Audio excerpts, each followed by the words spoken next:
Tesla superchargers are opening up for the masses. Also, employees of Tesla in New York are seeking to form a union. They don't want to be robots anymore. Tesla is shutting down the plant in Shanghai to upgrade the Model 3. We also have some new battery news, right? That's like a dime a dozen nowadays. And then Volkswagen is teasing an all-new EV. Let's go. Welcome back to Quirky Cars. I talk about electrified vehicles and industry auto news right here. Make sure you're subscribed and let's get into the big news. So let's start with Biden's EV infrastructure going on, forcing Tesla to make some moves. So companies are hoping they can get $7.5 billion in federal funding for charging networks, and they will all have to adapt to the new CCS charging system, combined charging system, whatever you want to call it. That means Tesla needs to retrofit their chargers because they have a proprietary plug with CCS. Now, these chargers need to be built in the US immediately, with 55% of their costs coming from US-made components by 2024. This is hoping to jumpstart the biggest transformation of the US driving landscape in generations. And Tesla's charging network plans to adopt the CCS standard and expand beyond its proprietary connectors. It is official, guys. So here we go. The Transportation Secretary, Pete Buttigieg, told reporters, no matter what EV you drive, we want to make sure you will be able to plug in, know the price you're going to be paying, and charge up in a predictable and user-friendly experience. All right, so let's look at Tesla superchargers. They have over 17,000 here in the United States that accounts for about 60% of the total US fast chargers. And there are also nearly 10,000 destination chargers with Tesla plugs that can recharge a vehicle overnight. Now, the government wants to build 500,000 EV chargers by 2030, up from 130,000. However, by the end of next year, Tesla will open up 3,500 of their new and existing superchargers along highway corridors, as well as 4,000 slower chargers at locations like hotels and restaurants. So we're talking about 7,500. That means about 10,000 chargers are still not going to be open, at least initially, to the public masses of EVs. So it could get very tricky and confusing if you're to charge at a Tesla supercharger and you don't have a Tesla, because maybe that one doesn't support the CCS charging. It could be a bit messy here in the coming months and years. To pay for a Tesla supercharger with a Tesla, you just plug it in and it bills you automatically. If you are charging a Tesla supercharger without a Tesla vehicle, it looks like you will use the Tesla app or the website to grant access to that charger. And the White House official said Tesla does have a hardware and software solution. Of course they do. They did open up their superchargers in Europe already. It'd be pretty short-sighted of them when they started rolling these out to only ever make them compatible with Tesla vehicles.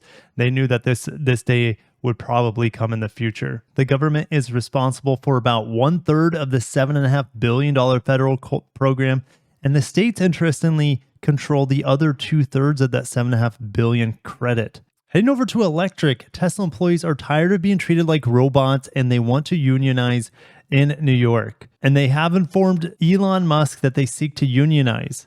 And one of the main issues is Tesla's tracking of employees at work. They claim that Tesla monitors keystrokes and time per task, leading to employees avoiding things like bathroom breaks in order not to affect their performance. So what do you think? Do you support the Tesla employees and their search to be unionized? We're going to keep moving. Tesla is idling Shanghai factory, or at least a portion of it, for Model 3 upgrade. And the EV has been upgrading lines and stages over the past 2 months with deliveries of the new Model 3, which Tesla has not publicly confirmed yet, of course. And this halt continues to the end of February. So it looks like China will be getting updated Model 3 before we do here in the United States. Tesla needs this update because Model 3 sales in China have been declining, with about 125,000 of the sedans sold in 2022, a drop of 17% from the previous year. More than half of the 1.37 million EVs that Tesla built globally last year were in the Shanghai factory.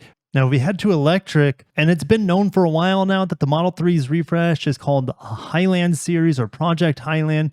that has been seen and spotted tested in California. Don't confuse this with the Toyota Highlander by any means, or even the new Grand Highlander for that matter. So it looks like the Model 3 will be getting the same sort of mega casting or giga casting that we see on the Model Y, which replaces a bunch of small parts with one big casted piece. They haven't been wanting to do this in America because the demand is still really high for these Model 3s. But if we look, like we said, in China, so it seems like a good time over there while business is slower to shut down the production lines to revamp them to get ready for a refresh. They're expecting the front end to feature a significant facelift, but of course, yeah, I mean, look, this is camouflage to the max, and camouflage on an electric vehicle can be a little bit more aggressive than on a gas car. This reader is hoping that a proper hatch like the Y comes to the 3 instead of a trunk. They're expecting weight reduction, efficiency improvements. If it's cheaper to make with less parts, hopefully Tesla continues to reduce the price on the Model 3. It's supposed to get the new Hardware 4 suite of sensors,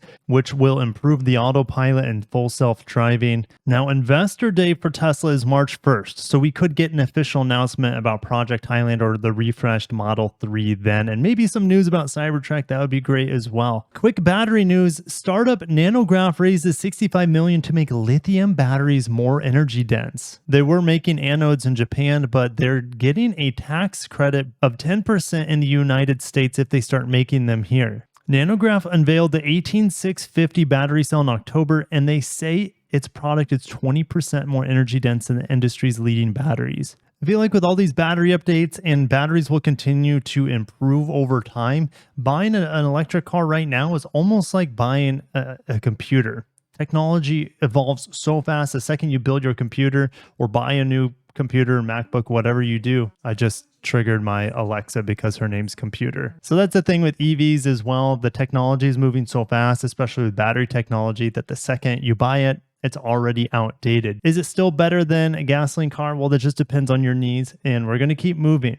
Lastly, let's talk about Volkswagen's little teaser here. You guys might be able to hear this in the background.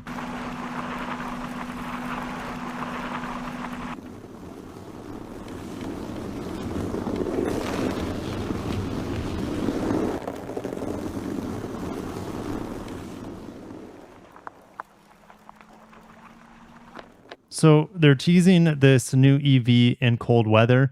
Maybe they have some breakthrough when it comes to EV efficiency, battery efficiency in the cold. That would be amazing. That would definitely set them apart if they're able to do. I mean, it doesn't look like it's doing any crazy off-roading or anything like that. We can keep our hopes up for a very efficient winter EV from Volkswagen. But I got into there. Thank you guys for watching. Make sure to subscribe for more industry auto news when it pertains to electric vehicles. Smash the like button if you haven't, and I'll catch you in the next one. Peace.